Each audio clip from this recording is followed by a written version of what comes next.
Good afternoon. My name's Suzanne Diprose here from Performance Advantage. I'm a HR coach and plug-in service with small businesses.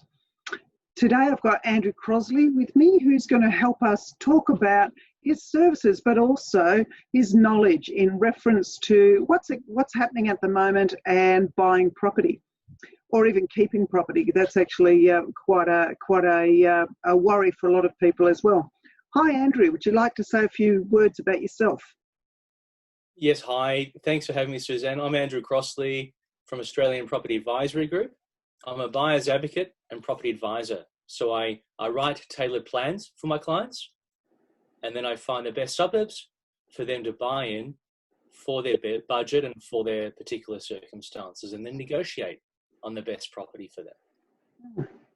Well, Andrew, thank you for agreeing to speak with me today. In the different businesses that I do some consulting in, we've got a lot of people who are quite concerned at the moment about what's happening because of COVID. And I started talking to you about this, and you had some really great suggestions that I'd like to follow through with you today. So, and I suppose what we're seeing with COVID is just a heightened anxiety, if you like, and heightened conditions that people need to manage. So I suppose some of this advice would probably fit post-COVID as well, would it not? Look, I think so. We all need to adapt and improvise in order to better overcome the circumstances we're all in. And the more prepared we are to deal with this, hopefully the better we sleep at night as we progress through this. Yeah. And hopefully the better we come out of this. Mm. So what are some of your top line tips for people to be able to, I suppose, continue with their pursuit of trying to purchase property or even maintain the property that they've got? I think the most important thing, due to job insecurity concerns perhaps, or earning less income maybe, because some people are not working the same hours, may not have the same commission earning potential. It's important to look at your budget, because if we're spending more than we're bringing in, we're not going to sleep at night, and that could lead to bigger and worse problems. So the more we can review what we're spending, the better. So I think the most important thing we can start with is budget. And Yep. What I did personally is I looked at what my expenditure was. So I'm on the front foot rather than on the back foot. Unfortunately, some people leave it far too late, and then they're reactive to changes in their circumstances.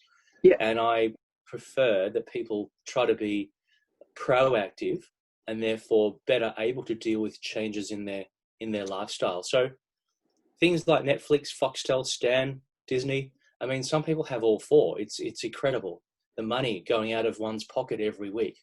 Yeah. And they probably have Spotify as well, the family pack, the premium version. So it's better to review these things and perhaps cut back just for the moment. So maybe just choose one. You don't need four. I know the kids are at home. Maybe Disney Channel might be appropriate for you.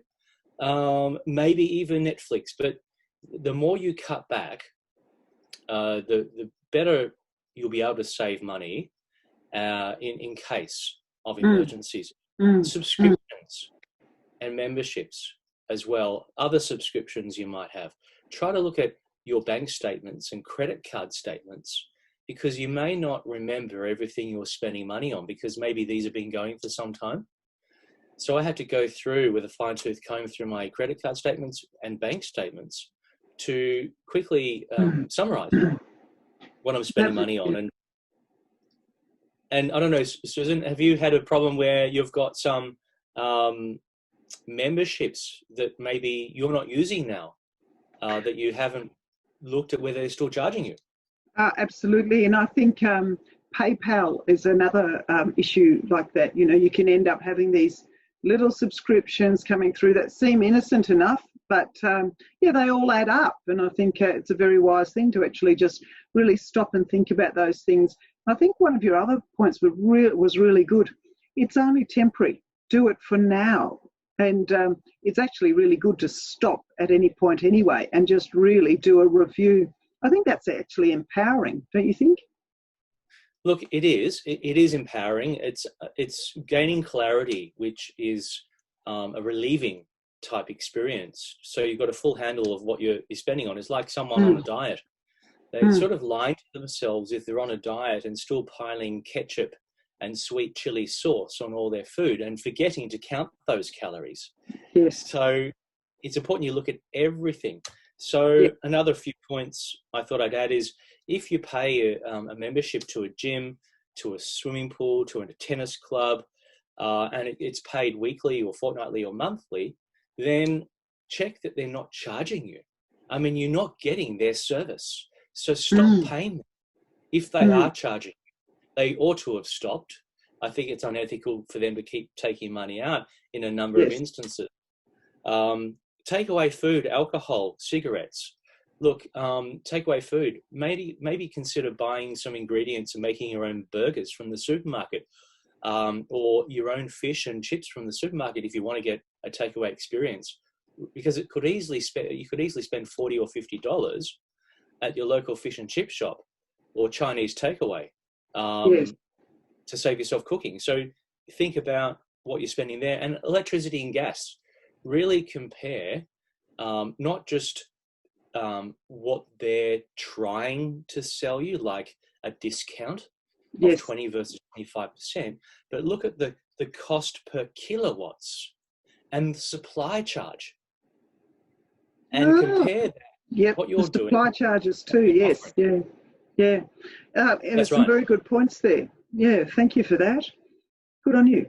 Is there anything else you'd like to wrap up with about budgets? Yeah, one final thing is with budget, it's important to, when you're comparing, similarly to electricity and gas, is look at the true cost to you. And we'll get to that with another point a bit later about the insurances. That's all for budget at the moment, is work out what you've got coming in and work out, be honest with yourself and be thorough and work out what you're spending. Thank you. I think good points there, honest and thorough as well. Need to actually be, need to be considered. So yeah, thank you very much. Sure, thank you.